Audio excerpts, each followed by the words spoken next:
اللهم انفعنا بما علمتنا وعلمنا ما ينفعنا وزدنا علما اللهم أرنا الحق حقا وارزقنا اتباعه وأرنا الباطل باطلا وارزقنا اجتنابه ربي يسر ولا تعسر وتمم بالخير إلهي آمين۔ آج انشاءاللہ ہم پارہ نمبر 17 سورۃ الانبیاء سے آغاز کریں گے۔ پارہ نمبر 17 ہے، سٹارٹ کریں گے۔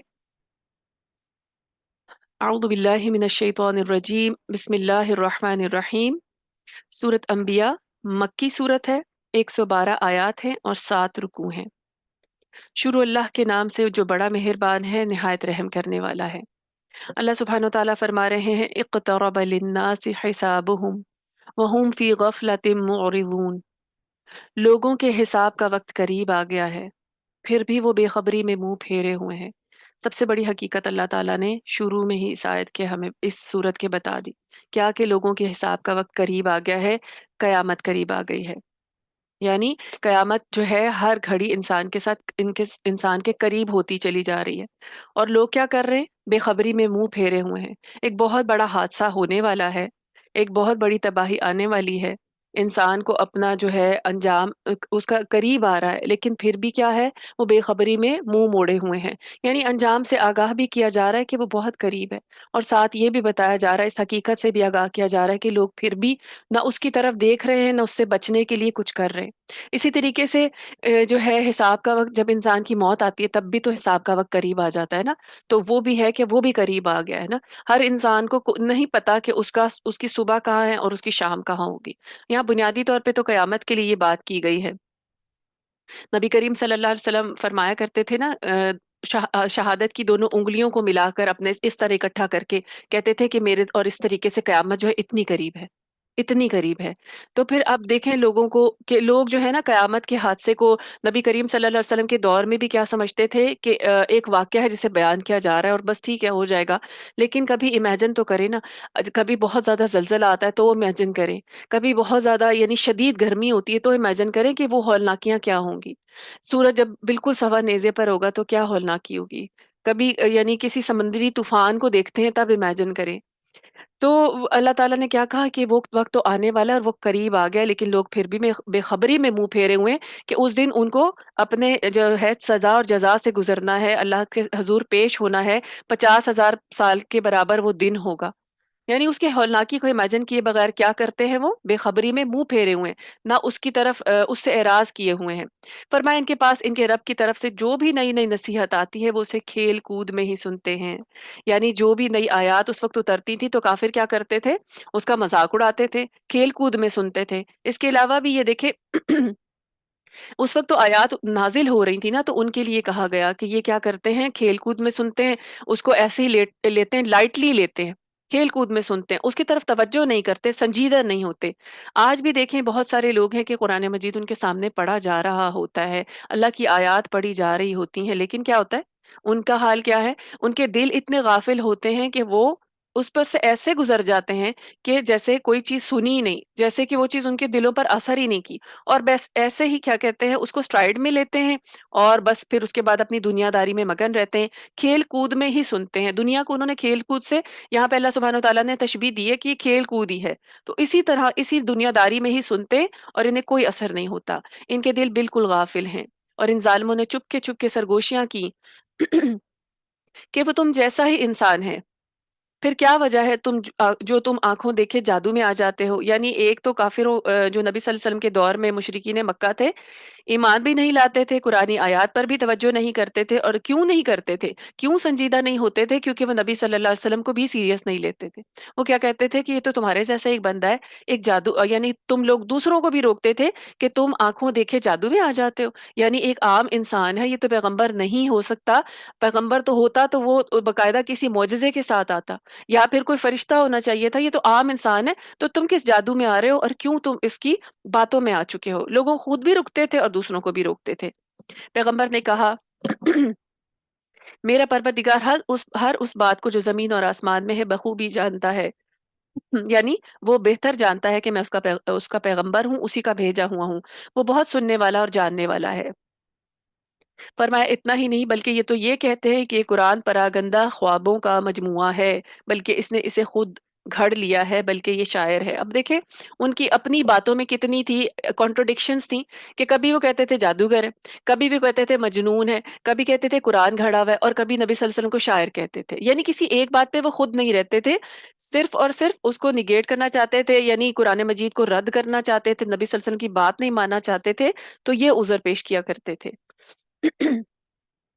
وہ کہتے تھے کہ بلکہ یہ شاعر ہے، ورنہ ہمارے سامنے کوئی ایسی نشانی لائے جیسے کہ ان سے پہلے پیغمبر بھیجے گئے تھے، یعنی کوئی معجزہ کیوں نہیں لے کر آیا۔ ان سے پہلے جتنی بستیاں ہم نے اجاڑی سب ایمان سے خالی تھیں، تو کیا اب یہ ایمان لائیں گے؟ اللہ سبحانہ وتعالیٰ نے کیا کہا؟ پچھلی قوموں کو ہم نے ان کے ایمان نہ لانے کی وجہ سے ختم کر دیا تھا، تباہ کر دیا تھا، تو کیا یہ ایمان لائیں گے؟ یعنی یہ نصیحت ان کے لیے کافی نہیں ہے کہ یہ ایمان لے آئیں؟ پھر فرمایا تم سے پہلے جتنے بھی پیغمبر ہم نے بھیجے، نبی صلی اللہ علیہ وسلم سے مخاطب ہیں کہ ان سے خطاب کیا جا رہا ہے کہ آپ سے پہلے جتنے بھی پیغمبر ہم نے بھیجے سبھی مرد تھے۔ یعنی اس سے ایک بات پتہ چل رہی ہے کہ مردوں کو ہی سلسلہ نبوت دیا گیا، انہی میں نبی آتے رہے، عورتوں سے یہ کام نہیں لیا گیا کیونکہ بہت بڑی مشقت تھی۔ عورتیں کہاں جا کر مردوں کو دعوت دیتی، یعنی کہ اور وہ جا کر گھروں سے باہر پھرتی اور پھر اس کے بعد یہ دعویٰ کا کام کرتی، اس کے علاوہ ان کو اس راستے میں جتنی مشکلات آتی تو وہ کیسے مشقت برداشت کرتی؟ تو اللہ تعالیٰ نے ان سے یہ ذمہ داری نہیں لی۔ اللہ نے کیا کہا؟ وہ سب مرد تھے، اور ایک دلیل اس میں یہ بھی ملتی ہے کہ وہ سب انسان تھے۔ انسان تھے، یعنی اللہ نے انسانوں کو انسانوں کی رہنمائی کے لیے پیغمبر بنا کے بھیجا، جن کی طرف ہم وہی اتارتے تھے۔ بس تم اہل کتاب سے پوچھ لو اگر تمہیں خود علم نہیں ہے۔ ہم نے انہیں ایسے جسے نہ بنائے تھے کہ وہ کھانا نہ کھائیں اور نہ وہ ہمیشہ رہنے والے۔ اللہ تعالیٰ نا ان کی بشریت کی مکمل دلائل دے رہے کہ وہ کیا تھے، مردوں میں سے تھے، لوگوں میں سے تھے، اور پھر ان کے ایسے جسم نہیں بنائے تھے کہ وہ کھانا نہ کھائیں، یعنی انہیں کھانے کی حاجت ہوتی تھی، انہیں بھوک لگتی تھی، اور نہ وہ ہمیشہ رہنے والے تھے، یعنی کلو نفس ذائقۃ الموت، اور وہ ہمیشہ باقی رہنے والے نہیں تھی، باقی رہنے والے تو ذات اللہ کی ہے، تو وہ ان کو بھی موت آنے والی تھی۔ پھر ہم نے ان سے کیے ہوئے سب وعدے سچے کیے، اور انہیں اور جن جن کو ہم نے چاہا نجات عطا فرمائی، اور حد سے نکلنے والوں کو غارت کر دیا، یعنی جنہوں نے اللہ کی بات نہیں مانی ان کو پھر دنیا میں ہی اللہ تعالیٰ نے عذاب سے پکڑ لیا۔ پھر فرمائے لقد انزلنا الیکم کتابا فیہ ذکرکم افلا تعقلون۔ اتنی خوبصورت آیت اللہ تعالیٰ نے قرآن مجید میں نازل کی اور ہمیں تھوڑا سا سوچنے کا موقع دیا۔ کیا کہا؟ یقیناً ہم نے تمہاری طرف ایک ایسی کتاب نازل فرمائی ہے جس میں تمہارا تذکرہ ہے، جس میں تمہارا ذکر ہے، کیا پھر بھی تم عقل نہیں رکھتے؟ یعنی اس قرآن کو دیکھو، اس میں کیا ہے؟ اس میں تمہاری ہی بارے میں بات کی گئی ہے، یعنی قرآن کا موضوع بھی انسان ہے۔ اللہ تعالیٰ نے کسی غیر مخلوق کے لیے نہیں اتارا، قرآن کا موضوع بھی انسان ہے، انسان کی ہدایت کے لیے ہے، کے لیے بشارتیں ہیں، انسان کے لیے ہی انذار ہے، انسان کے لیے ہی حلال ہے، انسان کے لیے ہی حرام ہے، انسان کے ہی خیر کی بات ہے، انسان ہی کے شر کی بات ہے، یعنی کون سی چیز انسان کے لیے شر والی ہو سکتی ہے، کون سی خیر والی ہو سکتی ہے، کب انسان کو جزا ملے گی اچھی اور کب انسان کو سزا ملے گی، انسان کی آخرت میں کیا کیا ہے، جہنت ہو سکتی ہے یا جہنم ہو سکتی ہے، انسان کے فائدے والا راستہ صراط مستقیم کون سا ہے۔ تو دیکھیں اللہ تعالیٰ نے سارا جو ذکر ہے نا اس میں قرآن انسان کے لیے نازل کیا ہے، اس کا موضوع انسان ہے، جنہوں نے اچھے کام کیے وہ، جنہوں نے برے کام کیے وہ۔ تو اللہ تعالیٰ نے کہا کیا پھر تم پھر بھی عقل نہیں رکھتے؟ یعنی یہ تمہارے لیے ہی نازل کیا گیا ہے، تمہاری رہنمائی کے لیے، تم پھر بھی اس کی طرف نہیں آتے، تم پھر بھی اس میں اپنے آپ کو نہیں چیک کرتے۔ دیکھیں یہ قرآن ہمارے لیے ایک آئینہ ہے، مومن کے لیے آئینہ ہوتا ہے، مومن اس میں اپنے آپ کو اس کی روشنی میں، اس کی آیات کی روشنی میں دیکھ کے سنوارتا ہے، اپنا تزکیہ کرتا ہے، اس کو اپنے سامنے رکھ لیتا ہے۔ جب کفر کی آیات آتی ہیں انکار کرنے کی تو اس آئینے میں اپنے آپ کو دیکھتا ہے، جب نفاق کی آیات آتی ہیں تو مومن کیا کرتا ہے؟ وہ آئینہ اپنے سامنے رکھ لیتا ہے، وہ علامتیں اپنے سامنے رکھ لیتا ہے، پھر اپنے آپ کو چیک کرتا ہے۔ تو قرآن تو دیکھیے آئینہ ہے مومن کے لیے، اللہ نے اسی کا ذکر اتارا ہے، اور اسی آئینے میں وہ اپنے آپ کو چیک کرتا ہے، اپنے آپ کو سنوارتا ہے۔ تو آپ دیکھیں کہ کتنے لوگ جب کتاب سے جڑ جاتے ہیں نا تو آپ کو نظر آنے لگتے ہیں ان کے رویے میں، وہ چلتے پھرتے ان کے اندر آپ کو تبدیلی نظر آنا شروع ہو جاتی ہے۔ تو اللہ تعالیٰ نے ایسا انسان کے لیے اس میں تذکرہ رکھا ہے۔ اور آپ دیکھیں بعض اوقات ایسا ہوتا ہے نا کہ ہمیں کوئی پریشانی ہوتی ہے، کوئی مشکل ہوتی ہے، ہم کسی قرآن کی مجلس میں جاتے ہیں یا کہیں کہیں پہ کسی سوشل میڈیا میں کہیں ایسی تلاوت ہو رہی ہوتی ہے، کہیں پہ اللہ کا ذکر چل رہا ہوتا ہے، تو اکثر ایسا ہوتا ہے کہ ہمیں لگتا ہے کہ یہ تو آج ہم نے یہ سوچا تھا، آج ہمارے دل میں یہ بات تھی، آج ہمارا یہ مسئلہ تھا تو اللہ تعالیٰ نے ہمارے سامنے بیان کر دیا۔ یہ اکثر لوگ بتاتے ہیں، اکثر لوگوں نے اس چیز کا مشاہدہ کیا ہے۔ تو یہ کون مخاطب ہو رہا ہے؟ کس سے مخاطب ہو رہا ہے؟ اللہ نے کہا نا تمہارا ہی تو ذکر ہے۔ تو پھر اللہ تعالیٰ اسی وقت انسان کو سنا دیتا ہے۔ جب قرآن کی کلاسز میں بیٹھے نا، اکثر دن میں جو معاملہ پیش آ رہا ہوتا ہے تو وہ ہوتا ہے کہ سارا لگتا ہے کہ آج ہمارے بارے میں ہی بات ہو رہی ہے، ایسا ہی لگتا ہے کہ آج ہمارے بارے میں بات ہوئی ہے، آج میرے اور سارے لوگ ایسا سوچتے ہیں۔ تو سوچیں قرآن ہر ایک سے مخاطب ہے، اس میں ہر ایک کا تذکرہ ہے، ہر ایک کی بات ہے۔ تو یہ اللہ نے ایسی رحمت اتاری ہے۔ پھر پوچھا کیا تم عقل نہیں رکھتے؟ تمہیں نظر نہیں آتا تمہارا ذکر ہے، اس میں تمہاری ہی بھلائی کی بات ہے؟ پھر فرمایا اور بہت سی بستیاں ہم نے تباہ کر دیں جو ظالم تھی، ان کے بعد ہم نے دوسری قوم کو پیدا کر دیا۔ جب انہوں نے ہمارے عذاب کا احساس کر لیا تو اس سے بھاگنے لگے، یعنی وہ لوگ جو اعراض کرتے تھے، منہ موڑتے تھے، تو اس کے جب عذاب آتا تھا تو کیا کرتے تھے؟ بھاگنا شروع کر دیتے تھے نا، ادھر ادھر ہبڑ دبڑ پھیل جاتی تھی اور افراتفری ہوتی تھی۔ تو اللہ پھر فرماتے ہیں بھاگ دوڑ نہ کرو، اور جہاں تمہیں آسودگی دی گئی تھی وہیں واپس لوٹ جاؤ اور اپنے مکانات کی طرف جاؤ تاکہ تم سے سوال تو کر لیا جائے۔ یعنی کیا کہا اللہ نے؟ اب عذاب آ گئے، انہی گھروں میں پہلے بیٹھے رہتے تھے، اللہ کے حکم کی طرف آتے نہیں تھے، اللہ کی آیات کو نہیں مانتے تھے، تو اب ان گھروں سے کیوں بھاگ رہے ہو؟ اب ان گھروں میں ہی رہو، انہی آسودگی کے گھروں میں جہاں تمہارے پاس رب کے ذکر کے لیے وقت نہیں تھا یا اس کو ماننے کے لیے وقت نہیں تھا، تم اپنے گھروں میں ہی اتنے مگن تھے کہ تم حق کی طرف نہیں آتے تھے، اب واپس اپنے گھروں میں چلے جاؤ۔ تو جب عذاب آتا تھا تو وہ گھروں سے باہر نکل کے بھاگنا شروع ہوتے تھے کہ شاید کہیں بچ جائیں۔ تو اللہ تعالیٰ نے یعنی ایک اس میں انہی کے لیے اللہ تعالیٰ نے ان کی سرزنش کی ہے کہ اب ان گھروں سے بھاگ کیوں رہے ہو؟ انہی گھروں میں تو تم بیٹھ جایا کرتے تھے اور رب کے لیے نہیں نکلتے تھے، اب واپس انہی گھروں میں جاؤ تاکہ تم سے اب سوال کیا جائے۔ کہنے لگے یعنی وہ لوگ جو عذاب میں پکڑے گئے، ہائے ہماری خرابی، بے شک ہم ظالم تھے، یعنی پھر وہ مان لیتے ہیں۔ اللہ تعالیٰ نے کیا فرمایا؟ پھر ان کا تو یہی قول رہا، یہاں تک کہ ہم نے انہیں جڑ سے کٹے ہوئے کھیت اور بجھی پڑی آگ کی طرح کر دیا، یعنی ان کو ان کے گھروں میں ہی اوندھا چھوڑ دیا۔ اور جیسے کیا ہوتا ہے جب کھیت جڑ سے کٹ جاتا ہے تو کیا ہوتا ہے؟ اس کی کچھ بھی ریمینز باقی نہیں رہتے، ایسے ہو جاتا ہے جیسے تباہ و برباد۔ تو اللہ نے کہا پھر ایسے لوگ ایسے ہی ہو گئے۔ ہم نے آسمان اور زمین اور ان کے درمیان کی تمام چیزوں کو طنز اور مذاق کرتے ہوئے یا کھیلتے ہوئے نہیں بنایا، یعنی وما بینہما لاعبین، یعنی ہم اس کو کھیل تماشے کے لیے نہیں بنا رہے۔ یہ جو زمین اور آسمان ہے یہ کیا ہے؟ ان کے مقاصد ہیں، یہ بغیر مقصد کے اللہ تعالیٰ نے کھیل کے لیے نہیں پیدا کیا کہ صبح شام ہوگی، لوگ دنیا میں آئیں گے، پھر اللہ تعالیٰ ان کو اٹھا کے جنت یا جہنم میں ڈال دیں گے۔ یہ کھیل نہیں ہے، اللہ تعالیٰ نے مقصد بتایا، اس کے پیچھے مقصد ہے۔ یہ سارا کچھ اللہ نے کھیل تماشے کے لیے نہیں بنایا کہ یہ سارا ایک سیکوینس میں چلے گا پھر بس ختم ہو جائے گا اور یہی ایک کھیل تھا۔ اللہ نے اس کا مقصد رکھا ہے۔ مقصد یہ ہے کہ دنیا میں لوگ آئیں، اپنے ہی مقصد کو پہچان کر، سب سے بڑی بات یہ کہ اللہ کی عبادت کریں، اس کی نعمتوں کے ذریعے اس کو پہچانیں، اس کی جو نعمتیں ہیں اس کی کائنات کے ذریعے اس کی جو ہے معرفت حاصل کریں، نیکیاں کریں، اچھے کام کریں، اللہ کی عبادت کریں، اور اس کے بعد ان کو سزا اور جزا دی جائے۔ تو اللہ نے کیا کہا؟ کچھ بھی کھیل تماشے کے طور پر نہیں بنایا۔ فرمایا اگر ہم یوں ہی کھیل تماشے کا ارادہ کرتے، یعنی اگر ہم نے ایسا کرنا ہی ہوتا تو اسے اپنے پاس ہی سے بنا لیتے اگر ہم کرنے والے ہوتے، یعنی ہم تھوڑی سی چیزیں بناتے اور اپنا شوق پورا کر لیتے، اتنی محنت کرنے کی کیا ضرورت تھی کہ سات آسمان بنائے جائیں؟ پھر فرمایا بلکہ ہم باطل پر حق کی چوٹ لگاتے ہیں، بس وہ اسے کچل دیتا ہے اور وہ اسی وقت نابود ہو جاتا ہے، اور جو تم باتیں بناتے ہو تمہارے لیے باعث خرابی ہے۔ یعنی اللہ تعالیٰ نے تخلیق کائنات کے مقصد میں ایک اہم مقصد کیا بتایا کہ ہم نے کیا کرنا ہے؟ حق کو غالب کرنا ہے اور باطل کو ختم کرنا ہے، باطل کو نیست و نابود کرنا ہے۔ آسمانوں اور زمین میں جو ہے اسی اللہ کا ہے، سب چیزوں کا مالک اور خالق اللہ ہے۔ جو اس کے پاس ہے، جو اس کے پاس ہے وہ اس کی عبادت سے نہ سرکشی کرتے ہیں اور نہ تھکتے ہیں۔ یعنی کس کی بات کی جا رہی ہے؟ فرشتوں کی۔ اللہ تعالیٰ فرشتوں کی تعریف بھی کر رہے ہیں کہ اللہ کے پاس جو فرشتے ہیں، جو اس کے مقرب فرشتے ہیں، وہ اس کی عبادت سے نہ سرکشی کرتے ہیں، نہ کبھی انکار کرتے ہیں اور نہ تھکتے ہیں۔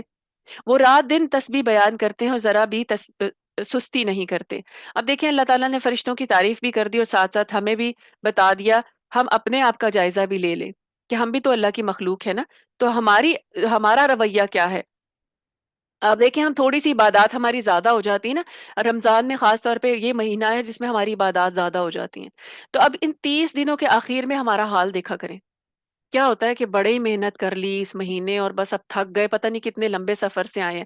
فرشتوں کا وہ حال ہے کہ وہ مستقل اللہ کی تسبیح کر رہے ہیں، عبادت کر رہے ہیں، وہ تھکتے نہیں، اللہ نے بتا دیا۔ اور انسان ایسا ہے کہ ذرا سی نماز لمبی ہو جائے، تراویح لمبی پڑھا دی جائے، ایک رکعت لمبی ہو جائے تو پہلو بدلنے لگتے ہیں کہ یہ کیا ہو گیا، امام صاحب کو ختم کیوں نہیں کر رہے، سجدہ کب کروائیں گے؟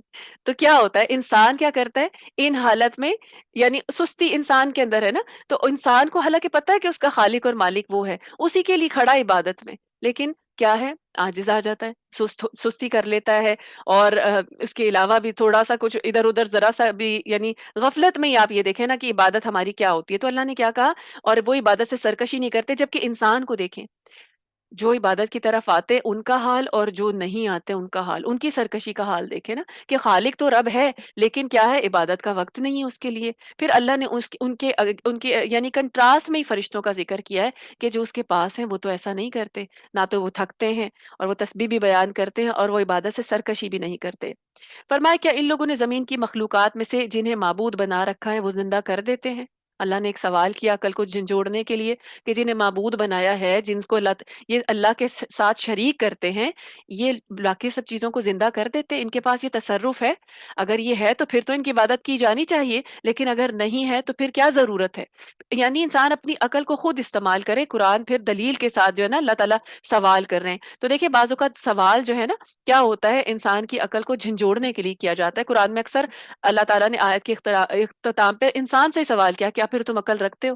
کیا تم صبر کرو گے؟ اور یہاں پر کیا پوچھا، کیا وہ زندہ کر دیتے ہیں؟ یعنی تاکہ انسان خود سوچے، اسے سوچنے کی دعوت دیے کہ اپنی عقل کو تو استعمال کرو، یہ معبود کیسے ہو سکتے ہیں، انہوں نے تو کوئی چیز پیدا نہیں کی۔ اگر آسمان اور زمین میں سوائے اللہ کے اور بھی معبود ہوتے تو یہ دونوں درہم برہم ہو جاتے، یعنی نظام ہی نہ چل سکتا۔ آپ دیکھیے یہ قدرت کا دستور ہے، کبھی آپ نے دیکھا ہے ایک ملک میں دو بادشاہ؟ کبھی آپ نے دیکھا ہے ایک گھر کے دو سربراہ؟ اگر ایسا کچھ سین ہوتا نا تو پھر کیا ہوتا، وہاں کا سسٹم ہی نہ چل سکتا۔ تو جب کسی دنیا کے کسی ملک میں ایک میں دو بادشاہ نہیں ہو سکتے تو پوری کائنات کے دو رب کیسے ہو سکتے؟ انسان یعنی وہاں پر ہی نظام درہم برہم ہو جاتے۔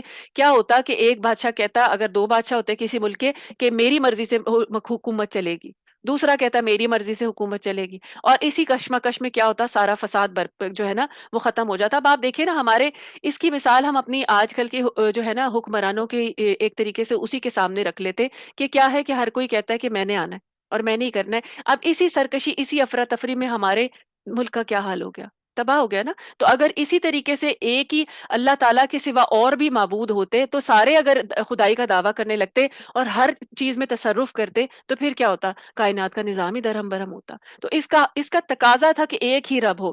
یہ جو کائنات اتنے ڈسپلن سے چل رہی ہے یہ بھی ہمیں بتا رہی ہے کہ ایک ہی رب ہے اور اس میں کوئی تضاد نہیں ہے، کہ ہر چیز اپنے پوری ہارمونی کے ساتھ چل رہی ہے۔ تو یہ بھی ایک دلیل ہے کہ رب جو ہے، اگر اللہ تعالیٰ نے کیا کہا، اللہ کے سوا اور بھی معبود ہوتے تو یہ کائنات درہم برہم ہو جاتی۔ بس اللہ عرش کا رب ہے، ہر وصف سے پاک ہے جو یہ مشرک بیان کرتے ہیں، یعنی اللہ تعالیٰ اس ہر وصف سے پاک ہے، کوئی اور مشکل کشا نہیں ہے، رب ہے، کوئی غوث نہیں ہے، رب ہے۔ پھر فرمایا وہ اپنے کاموں کے لیے کسی کے آگے جواب دہ نہیں ہے۔ اللہ تعالیٰ جو کرتے ہیں نا کام، اللہ پوری حکمتوں کے ساتھ، پورے عدل اور انصاف کے ساتھ کرتے ہیں، اور پھر لوگوں کو اس کی حکمتیں سمجھ نہ آئیں اور اللہ نے کیا بتایا، اللہ پھر بھی جواب دہ نہیں ہے، اور اور سب اس کے آگے جواب دہ ہیں، یعنی جو سب کچھ کر رہے ہیں جو لوگ، ان سب کو اللہ کے پاس جا کے جواب دینا ہے۔ تو یہی بندے کا یعنی عبد اور معبود کا تعلق ہے۔ معبود جواب دہ نہیں ہے، عبد جواب دہ ہے۔ تو اللہ نے کیا کہا، اللہ تو الصمد ہے، وہ کسی کے آگے جواب دہ نہیں ہے کہ کیا اور کیوں، یعنی اللہ تعالیٰ نے کائنات کیوں بنائی، یہ ایسا کیوں کیا، اللہ تعالیٰ الصمد ہے، وہ کسی کو جواب دہ نہیں ہے۔ کیا ان لوگوں نے اللہ کے سوا اور معبود بنا رکھے ہیں؟ ان سے کہہ دو، لاؤ اپنی دلیل پیش کرو، یہ ہے میرے ساتھ والوں کی کتاب اور مجھ سے اگلوں کی دلیل۔ اللہ تعالیٰ نے یعنی نبی صلی اللہ علیہ وسلم سے کہا کہ آپ ان سے پوچھئے کہ انہوں نے اللہ کے سوا اور معبود بنا رکھے ہیں، کیا اس کا کوئی حکم اللہ نے خود نازل کیا ہے کتاب میں کہ فلاں ہو سکتا تھا؟ فلاں کے کو تم معبود بنا سکتے تھے، نہ تو قرآن میں اس کا تذکرہ ہے نہ پچھلی کتابوں میں، اگر ہے تو دلیل لاؤ اور کتابوں کو لے کر آؤ کہ اگر اس میں کوئی دلیل ہے تو۔ بات یہ ہے کہ ان میں سے اکثر لوگ حق کو نہیں جانتے، بس اسی وجہ سے منہ موڑے ہوئے ہیں۔ یعنی اہل کتاب نے بھی جو شرک کر رکھا ہے نا کہ حضرت عیسیٰ کو یا حضرت عزیر کو اللہ کا بیٹا مان لیا، تو یہ تو کتاب میں ایسی کوئی دلیل نہیں اتری، نہ تورات میں ہے نہ انجیل میں ہے۔ فرمایا آپ سے پہلے بھی جو رسول ہم نے بھیجا اس کی طرف یہی وحی نازل فرمائی کہ میرے سوا کوئی معبود برحق نہیں ہے، بس تم سب میری ہی عبادت کرو۔ یعنی توحید کا دلائل، توحید کے ہی دلائل جو ہے وہ لے کر آئے سارے نبی۔ مشرک لوگ کہتے ہیں کہ رحمان کی اولاد ہے، اس کی ذات پاک ہے، بلکہ وہ سب اس کے باعزت بندے ہیں۔ اللہ نے کیا کہا، یہ نبی تو اس کے باعزت چنے ہوئے لوگ ہیں، تو ان کو رب کے برابر کیوں کر دیا؟ یہ اس کی اولاد نہیں ہے، کسی بات میں اللہ سے پیش دستی نہیں کرتے بلکہ اس کے فرمان پر کاربند ہیں۔ یعنی جن نبیوں کو اور جن فرشتوں کو یہ اللہ کا بیٹا یا بیٹیاں مانتے ہیں، یہ تو اس کی یعنی پیش دستی نہیں کرتے، اس کے حکم سے آگے نہیں بڑھتے، یہ تو اس کے تابع فرمان ہیں، اس کی بات ماننے والے ہیں۔ اور انہوں نے خود یہ دعویٰ نہیں کیا، اللہ تعالیٰ ان کو بھی بری کر رہے کہ انہوں نے یہ دعویٰ نہیں کیا کہ ہم رب ہیں اور ہم معبود ہیں اور ہماری عبادت کی جائے۔ پھر فرمایا وہ ان کے آگے پیچھے کے تمام امور سے واقف ہے، وہ کسی کی بھی سفارش نہیں کرتے سوائے ان کے جن سے اللہ خوش ہو۔ وہ تو خود ہیبت الہی سے لرزاں ہیں، یعنی وہ کیا کر رہے ہیں، وہ تو خود ڈر رہے ہیں۔ اللہ کی یعنی اللہ کے نبی اور اللہ کے فرشتے خود اللہ تعالیٰ سے ڈرتے ہیں اور اللہ کے کسی حکم سے سرتابی نہیں کرتے، اور اللہ کی مرضی کے بغیر کسی کی سفارش بھی نہیں کر سکتے۔ پھر فرمایا اگر ان میں سے اگر کوئی کہہ بھی دے کہ اللہ کے سوا میں لائق عبادت ہوں تو ہم اسے دوزخ کی سزا دیں گے۔ ہم ظالموں کو اسی طرح سزا دیتے ہیں، یعنی اگر فرشتوں میں سے بھی کوئی الہ ہونے کا دعویٰ کرے تو اللہ نے کیا کہا، اس کو بھی سزا دی جائے گی، اس کو بھی جہنم میں ڈال دیا جائے گا، اس سے بھی اللہ تعالیٰ اکاؤنٹیبل کر لیں گے۔ پھر فرمایا کیا کافر لوگوں نے یہ نہیں دیکھا کہ آسمان و زمین باہم ملے ہوئے تھے، پھر ہم نے انہیں جدا کیا اور ہر زندہ چیز کو ہم نے پانی سے پیدا کیا، کیا یہ لوگ پھر بھی ایمان نہیں لاتے؟ یہاں پہ اللہ تعالیٰ نے دلیل کے ساتھ بتایا کہ آسمان اور زمین جو ہے نا، قرآن میں اس چیز کا تذکرہ مل رہا ہے کہ یہ سب اکٹھے تھے، اور آج سائنس بگ بینگ تھیوری کو مان چکی ہے کہ یہ ساری چیزیں جو تھیں اکٹھی تھیں، پھر ایک حادثہ ہوا، اللہ تعالیٰ نے جب تخلیق کرنا تھا نا تو ان چیزوں کو الگ کر دیا، یعنی کہ ایک حادثہ ہوا، یعنی پھٹ گیا جو بھی ایک یعنی، اور پھر دھواں ہو گیا، دھواں کی طرح سے پھر وہ ساری چیزیں جو آہستہ آہستہ سالڈ اسٹیٹ میں آنے لگی۔ تو یہ بگ بینگ کی تھیوری جو ہے نا، یہ دیکھیں قرآن کا کچھ حصہ، کیونکہ قرآن میں وہ ساری چیزیں ہیں جو سائنٹسٹ آج پروو کر رہے ہیں۔ سائنس جو ہے یعنی اللہ تعالیٰ نے یہ بھی بتا دیا 1400 سال پہلے کہ ستارے اپنے مدار میں گردش کر رہے ہیں۔ تو اب یہاں پہ بگ بینگ تھیوری جو ہے وہ خاص طور پہ دیکھیں اس آیت میں بالکل کلیئرلی اللہ تعالیٰ نے اس کا بیان کر دیا۔ انسان کیسے پیدا ہوا؟ پانی سے۔ اب پانی کو آپ دیکھیں نطفہ بھی ہے، نطفے سے بھی پیدا ہو سکتا ہے، اور اس کے علاوہ بھی ہر چیز جو ہے نا پہلے اسی سٹیٹ میں تھی۔ تو یہ بھی چیز ہمیں بتاتی ہے، اور مزید ریسرچز جو ہیں وہ آہستہ آہستہ انہی چیزوں کی طرف آ رہی ہیں کہ انسان اور ہر جاندار کو اللہ نے پانی سے پیدا کیا۔ اب آپ دیکھیں اللہ کا عرش بھی تو پہلے پانی پر ہی تھا نا، تو اللہ کا عرش بھی پانی پر ہے، تو اس کی کیا کیفیت ہے یہ ہم نہیں جانتے، لیکن اللہ تعالیٰ نے ہمیں بتا دیا۔ کچھ تو سائنس پروف کر لے گی جتنا کہ اس دنیا میں ضروری ہے، باقی جب ہم جائیں گے اگلے جہان میں تو پھر ہم پر یہ واضح ہو جائیں گے دلائل۔ لیکن اللہ نے قرآن مجید میں ساری چیزیں کھول کر بیان کر دی۔ کیا کہا، کیا یہ لوگ پھر بھی ایمان نہیں لاتے؟ اور ہم نے زمین میں پہاڑ بنا دیے تاکہ وہ مخلوق کو ہلا نہ سکیں، یعنی زمین کو اللہ تعالیٰ نے سٹیبل کیا، ان میں میخیں گاڑ کر، جتنے یہ اوپر نظر آتے ہیں نا اس سے بھی نیچے ہے، اس سے بھی زیادہ یہ نیچے ہوتے ہیں زمین کے۔ اب آپ دیکھیں نا ذرا سے یہ ہلتے ہیں تو کیا حال ہوتا ہے زمین کا۔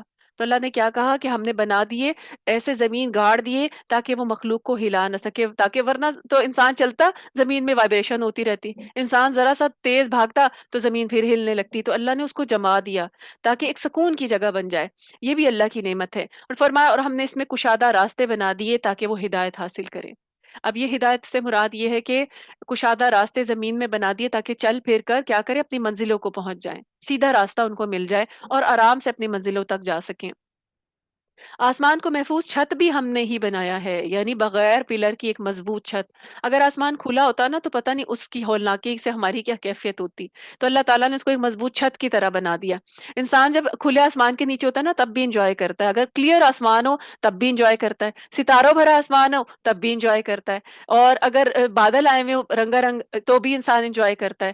تو انسان کبھی سن سیٹ ہوتا ہے، کبھی سن رائز ہوتا ہے، تو بھی آسمان کو دیکھ کے انجوائے کرتا ہے۔ تو اللہ نے ایک محفوظ چھت بنا دی ہے کہ اس کو دیکھ کر انسان ہولناکی نہیں محسوس کرتا، بلکہ کیا کرتا ہے جو ہے نا سیف فیل کرتا ہے اپنے آپ کو، لیکن لوگ اس کی قدرت کے نمونوں پر دھیان ہی نہیں کرتے۔ اللہ تعالیٰ نے ساتھ یہ بھی کہہ دیا کہ اتنے بڑے بڑے قدرت کے عجائب ہیں، اللہ تعالیٰ کی تخلیقات ہیں انسان کے سامنے، لیکن غور ہی نہیں کرتا۔